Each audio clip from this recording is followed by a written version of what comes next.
I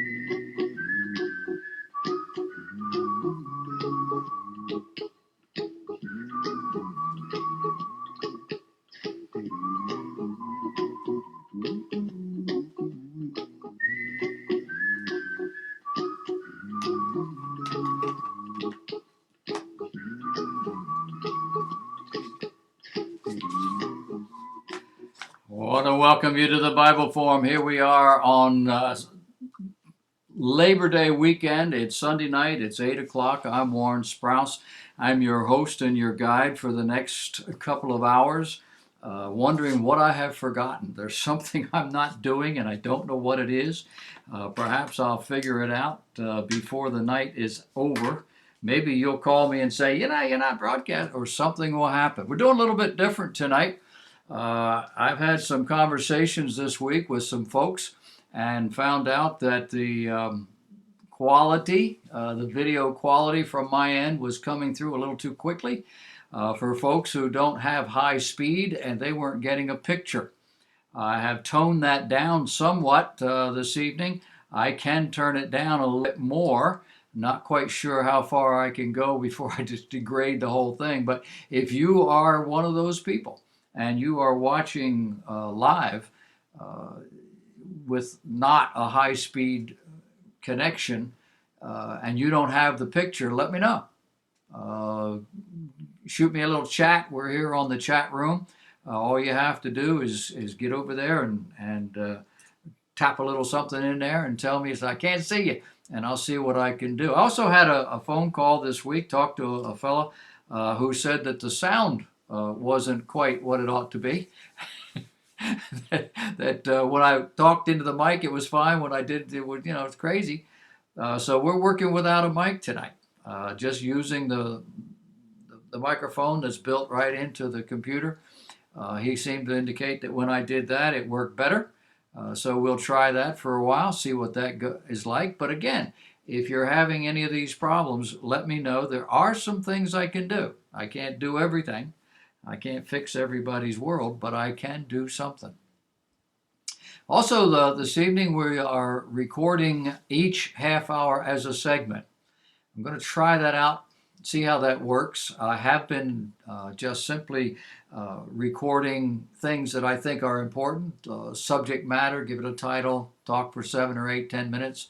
But beginning tonight, I want to do the entire 30-minute, do it in a 30-minute increment, and post that. One of the reasons is that if you are one of those people who has trouble getting the stream live, you don't have problems when you get it later off of the website. When it's in a YouTube format, apparently it doesn't give you that kind of grief, and it doesn't really matter what kind of connection you have, you can get it. And I like that idea. The other thing is that I do have a meeting coming up in October. I'm hoping, trusting God, that there'll be more of them, and they tend to fall on Sundays. At least that's what this one's going to do. I'll be traveling on a Sunday night, and so I will pre-record the show. I will pre-record that show on Saturday, and it'll just be set up to run. When you go to the website looking for me at 8 o'clock, I will be there. You will have to click down in the bottom at the screen where you usually just see it pop up. You're going to have to click that in order to see it, but it will start and it'll just run all 4 segments. And that may be something that we can talk about in the future, because if it's set up that way, if I record this at some other time and just set it up on Sunday for you to see, then it doesn't matter. You can start at 8 o'clock, you can start at 8:15, you can start at midnight, and you will start from the beginning, and it'll be just like I just started. No, don't call me and complain that I wasn't there at 8 o'clock. I was there. You didn't show up till 9 o'clock, but I was there, and you got the first thing. It should work just fine. I'm not sure what the phone is doing tonight. I was testing that as the clock zoomed in and caught me, and I could hear it, but I don't know where it was coming from or how it was working. So we'll see how that goes. 843 732-0249 is the phone number if you wanted to get in that. You can go to the chat room. Chat room is up. There's some folks already gathering. They're like vultures that gather. There's a half a dozen or so that are in there right now. And so most of them are anonymous. They won't tell me who they are, just a name, but that's okay.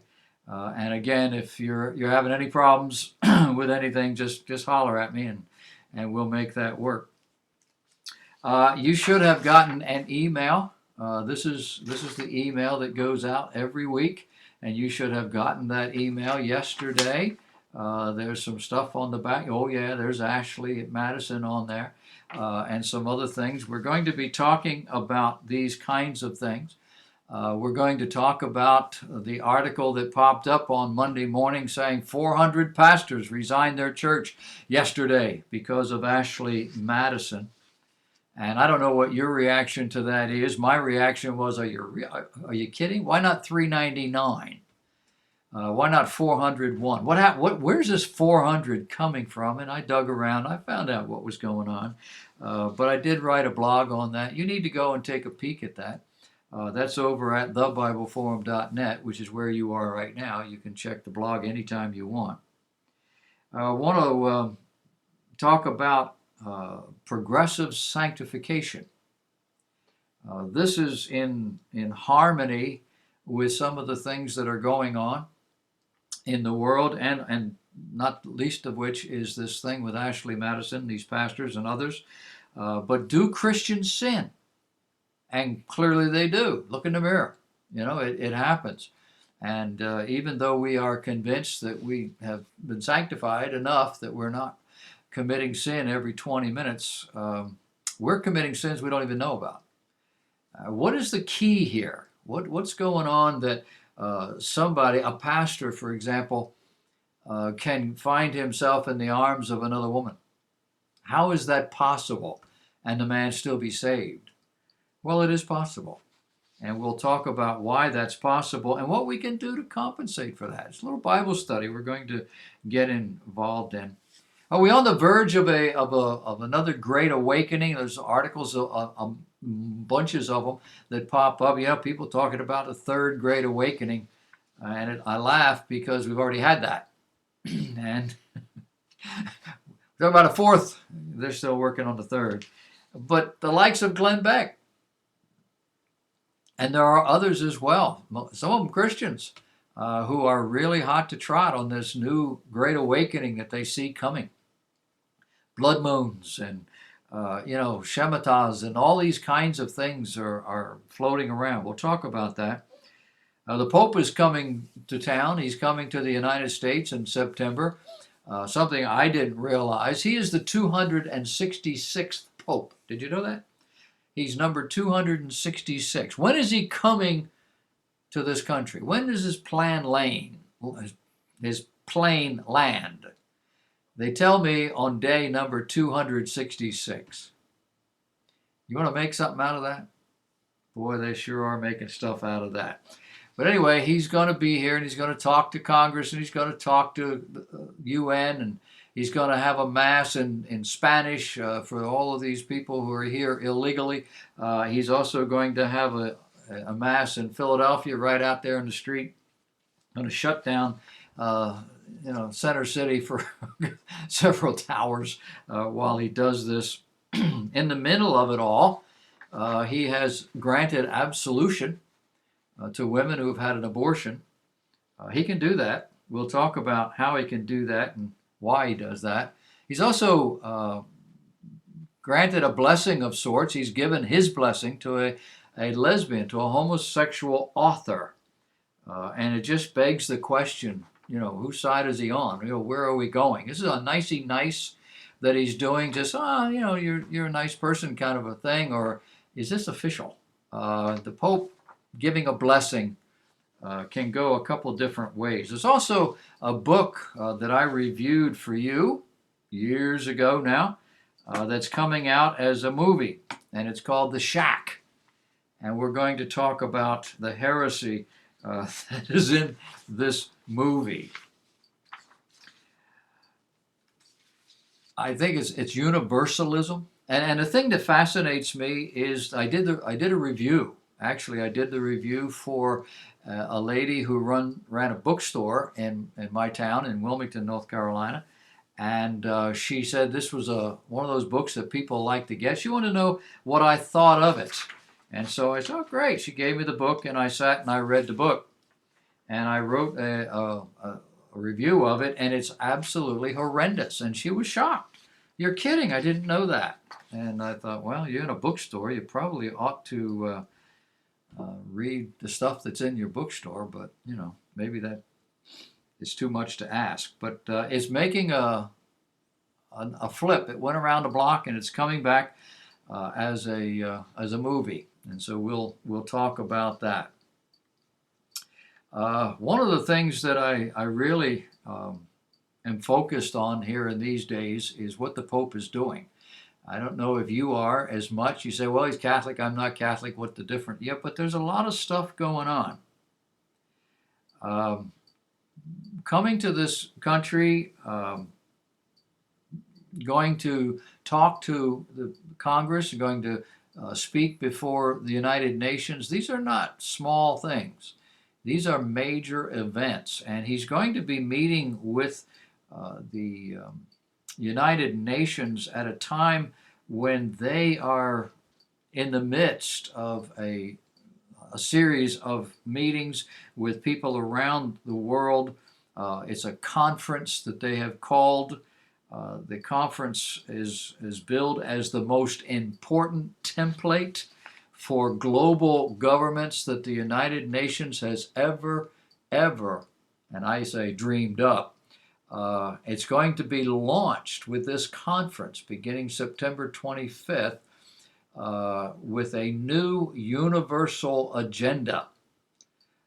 They did this once before. It was called Agenda 21, and we talked about that. Maybe you and I didn't talk about it, but I talked to some of you about it way back in the Wayback Machine in 1997 on my weekday show. I used to do a show every evening from 5 to 7 in Wilmington, North Carolina on the Big Talker FM. And we talked about this, and people called and said, what is that? Who cares?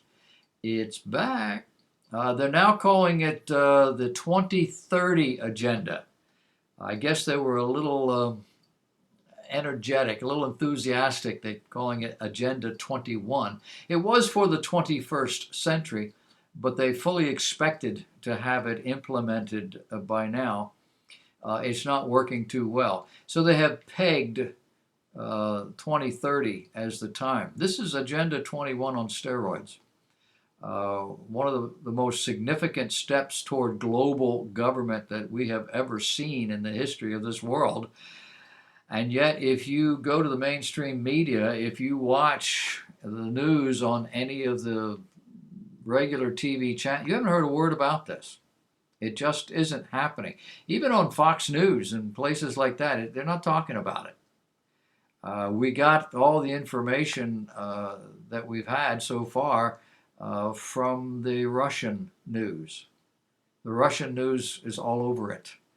The American news outlets, quiet. Crickets. You ever wonder why? Stock market is doing little Twitter bumps. Do you have any money in the stock market? It's down. I've forgotten now how much they said it's down. I think it's about 10%. Dropped about 10% in 2 weeks. That's a lot of money. I don't know if you've got $20 in the bank, 10% is not a big deal. But if you got $1 million in the bank, 10% is a lot of money. How about if you have 100,000? It's still a lot of money, and it's not over. And they're blaming China for this. I don't blame China for this, although China is manipulating their currency. But doesn't all countries do that? We do that, don't we? What is your dollar worth today?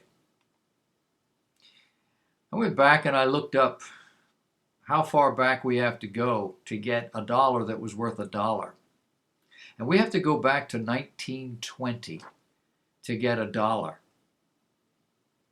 In 1920, In 1960, our dollar was worth 12 of those cents. That's how far we came in 40 years. Went from a dollar being a dollar to a dollar being 12 cents. What's it worth today? It's only worth about 8 cents today. That means it takes $12.42 real cents to equal a dollar of real money. A $30,000 salary today was a $2,400 salary in 1920, a $10,000 salary in 1980, a $15,000 salary in 1990. You see where we're going?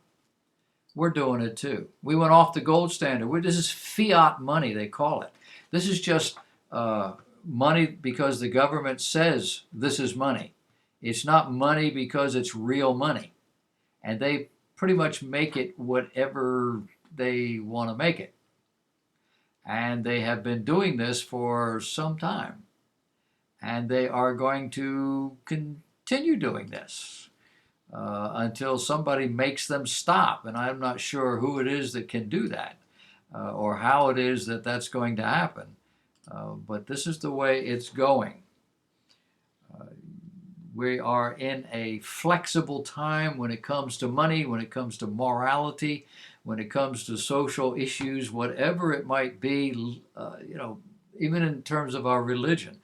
We are in a very flexible time, and that's deliberate. We don't want a world where there are absolutes. We want a world that can be whatever we want it to be, whenever we want it to be. And each generation is now picking and choosing what they want to do and who they want to be and how they want to live. You ask a teenager today about morality. Ask your grandparents about morality. You'll get two different answers that are worlds apart. Hillary's private server? I mean, come on. Nobody, including Hillary, I don't think Hillary ever expected anybody to believe her. And why would anybody believe her? The woman is Secretary of State. She puts a server in her basement that isn't tied to the government at all. She has government employees setting it up, but the government doesn't know she's got it. And she's saying, well, I didn't do anything wrong. I didn't do any, none of the things I dealt with were classified. She put a server in her basement and didn't tell anybody and kept all her stuff going through that. That's not legal. That's not moral. Well, she didn't know that. She knew it. She knew it as well as she knew her own name. And everybody with a brain knows that what she did was wrong. And yet she had supporters. Strong supporters in favor. No, you don't understand. Well, they've pretty much gone away, haven't they? Because this thing is just irrational. Did you see the pictures? We haven't seen them yet. Maybe we never will. We see them in the Gulf, over in the Gulf region, over in the Persian Gulf. We've seen pictures of our aircraft carriers and destroyers and others that Russia and Iran and different people take when they are floating around. We were told this week that Russia had a ship 300 miles off the coast of Georgia this past week. We have a submarine base in Georgia. I've forgotten now what it's called. It's somewhere near St. Mary's. It's on the, St. Mary's not on the ocean, but right on the ocean. I had a son-in-law who was on a boomer stationed there, and they were 300 miles offshore of that. China put warships off of Alaska this week while our president was there visiting and changing the name of a mountain and dancing some kind of a native dance. Russia is also supplying Iran with anti-aircraft, anti-missile batteries. The Saudi king has come to Washington, D.C. Did you see that? He's brought a retinue of people. He has rented out the entire hotel in Washington, D.C., a major hotel. He rented every room on every floor, and everybody in it had to leave. He brought his own furnishings, including a red carpet and gold decorations. And he did all that to meet with our president. Wouldn't you like to be in the room when that happens? Migrants are on the move. 11,000 migrants have shown up in Germany just today. But they're on the move all over the world again. And I think they're on the move for the same reasons. There are new indications of people coming from the Middle East. Syria is no place anybody wants to live. Iraq is no place that Christians want to live. North Africa is no place that anybody really wants to live. These people are walking from Iraq and from Syria through Turkey and up through Macedonia and into Hungary and trying to get to Germany. They're walking along the railroad tracks. They're laying down on the rail. You've seen the pictures. The trains pull in. They want to get on. They won't let them on. The people that are on won't get off. I mean, it's just a nutsy kind of a thing. There are boat people, and you saw the pictures this week coming from North Africa. The 3-year-old boy the fellow was carrying who had drowned. His brother drowned and his mother drowned. I've forgotten now. I think last week I told you how many people, tens of thousands, 100,000, whatever, a couple 100,000, so far this year have come across the Mediterranean. Do you know who does not have problems like that? Australia. Australia doesn't have problems with boat people, with illegal immigrants. Why? Well, they have a policy. They won't let you in. You show up in a boat, they send you home. You get off a plane or off of a boat and you don't have paperwork, you're going home. You got to go through channels. These boat people are coming from Indonesia. They're turning them around, giving them food, water, and sending them back. If they refuse to go, they sink the boat.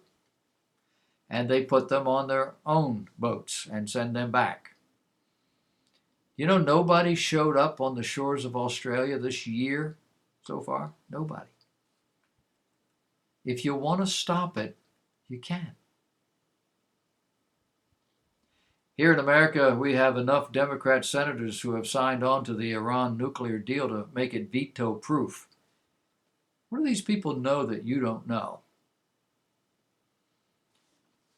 They know more than you know. The supreme leader in Iran, Ali Khamenei, whatever his name is, he's just written a new book. He's entitled the book Palestine, and in it, he openly explains Iran's goals for the region. And the goals are complete destruction of Israel, the complete destruction of America, the great Satan. He labels America's president as incompetent, and he includes Congress in that assessment. He says the U.S. is a symbol of injustice in the world, and nothing less than Islamic domination of the region is acceptable. And they're trusting these people.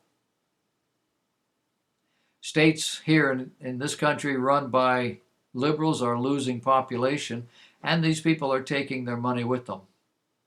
States run by conservatives are gaining in population, and the billions of dollars these people earn each year come with them. The whole thing is shifting. Why? You know why. I'm surprised that it's taken this long. The world migration in Europe, the migration here in this country, all for the same reasons. When life is not amenable. When you can't make a living, when you can't stay alive, you leave, you move, you got to go. In Europe, it's Islam and all the danger and the poverty that comes with it. In North America, it's pretty much the same. We don't have Islam. But across the board, we have the United Nations Global Plan for Sustainability driving this bus. The crisis simply strengthens the globalists' hands. There is no global desire, there is no global need to staunch the flow. Nobody wants to stop Islam. Nobody wants to stop Central Americans and Mexicans and others coming across our border. Nobody wants to do this. I'm talking globally because it serves the global purpose to make us all one. Kim Davis went to jail this week, an elected court clerk in Rowan County, Kentucky. She refused to issue marriages to same-sex couples. Hall of Famer Jim Bunning's little boy sent her to jail. He's the judge.